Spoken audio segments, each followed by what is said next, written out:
Welcome back, everyone. Today, the deadlift. Now, with all our big movements, again, we'll go over the first 3 rules. It has to be done safely as we can. It has to positively affect the tissue, and it has to translate to real life. Well, not many exercises translate to real life as much as the deadlift. Otherwise, it wouldn't be worth doing because it is a very complex movement with spinal load that usually we do at a heavier load, and to progress it, we get to a heavier load. It does translate to a lot of your movements in real life because it's basically just picking something up off the floor and getting to good posture. The goal of the weight, if it had a mind, is to try to pull you out of posture. So you're going to set up and pull yourself into good posture with a heavy load in front of you. Highly beneficial, total systemic contraction, basically. Everything at least from here to the bottom of your heel on the back side with a lot of core support. So you're getting a lot of bang for your buck. You are getting a lot of benefit per lift, but it is, because of all those things, a little bit riskier. So I do recommend, before you even start here, master the smaller movements we do in the starter program and phase 1. If you're starting phase 2 in my program, then you'll be introduced to the deadlift. So hopefully you check this video out before you do them.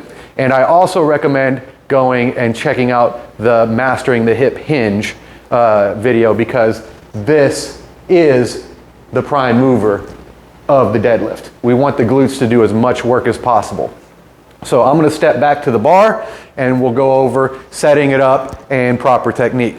Now your setup, you want to be as close to the bar as possible so it's not out in front of you. Every couple inches out in front of you is going to exponentially increase the stress on the lower back. So you want to be as close to as possible so the bar is going to go straight up, basically sliding along your body as you come up. Now you can't be all the way against it, because when you squat down to the bar, you will push it away with your shins. So typically for most people, unless you've got just massive feet, it's going to be about the middle of your shoelaces.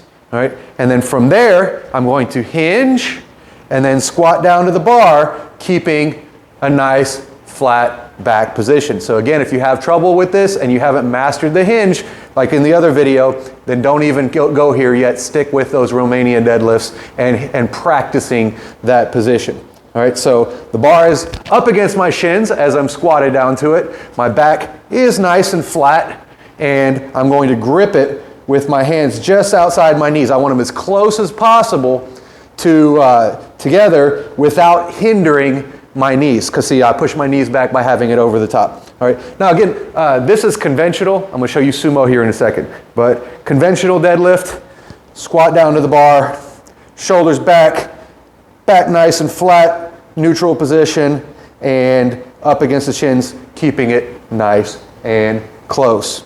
So that's conventional. If you're going to do sumo, you're going to point the toes out, and your body's going to be a little bit more upright. So one of the benefits of sumo is you have less lean forward, which is going to put a little less stress on your lower back, and you're going to squat down to the bar, and again, your hands are as close together as they can be while still being on the knurling of the bar. All right, so that's sumo, that's conventional. Now, for most of my clients, I try to train conventional as much as possible, because when we're working that hinge motion, it's going to maximize the amount of glute activation and hamstring activation in the movement, plus the external rotators of my hip. If you check the squat video out, we explain those a little bit more, are working harder, and they're in an optimal stretch to keep my knees from collapsing in. A lot of people feel it in the glutes, the side, call it the side butt a little bit more on the sumos, but it's actually working less because the muscles are already shortened. It's already rotated out to its shortened position. So there's not a whole lot of contraction there. Where it's internally, your hips are internally rotated, so the muscles are in their elongated position, and now they've got to work to keep everything from collapsing there.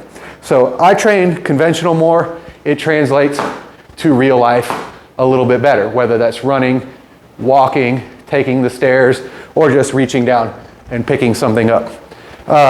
If I was in competition with my long torso, I would probably want to do sumo because it keeps you more upright. So most times I'm doing conventional. Sumo does have its place, and if you're looking for competition and you have shorter legs and a longer torso, that might be better for you. All right, so that's positioning. Once we have position, you're down at the bar, you've got your grip. One of the biggest mistakes people make is they think of that bar in their hands. They feel that weight and they try to pull the weight. I don't want you to pull the weight. I want you to think about pushing the floor. Squeeze your glutes and push the floor with your legs. Right. Nice and controlled on the way down. Push the floor. And then back. Now if you have longer legs, one thing you're going to have to focus on is extending the knees before extending the hips, because you don't want that bar to be pushed out against your knees and push forward as it comes up and make a circular motion. So you want the bar to go straight up. I've got a little shorter legs, longer torso, so I can do everything at once. If you've got longer legs, you may have to do knees, then hips. All right, don't stop in the middle like I just did, but knees, then hips. All right, you want the bar to go straight up. Now another thing, so push the floor. Keep that. That's the best coaching cue I've ever gotten on the deadlifts from somebody. I got it from Bill Eminette. Push the floor, don't pull the weight. Mentally, you're already engaging your leg muscles, whereas if you think of pulling the weight, you automatically start pulling with the back muscles. So push the floor, number one. Number two cue that's going to save you a lot of pain, start with tension on the bar. So I'm pulling up. That little bit of space between the weight and the bar is going away. I can feel that. Now all my muscles are engaged, and then I push. So I pre-engage all those stabilizers by adding tension to the bar, and then it's all legs from there. If you've ever been water skiing and there's slack in the rope and the boat just takes off, that slack comes out and then you get yanked out of the water.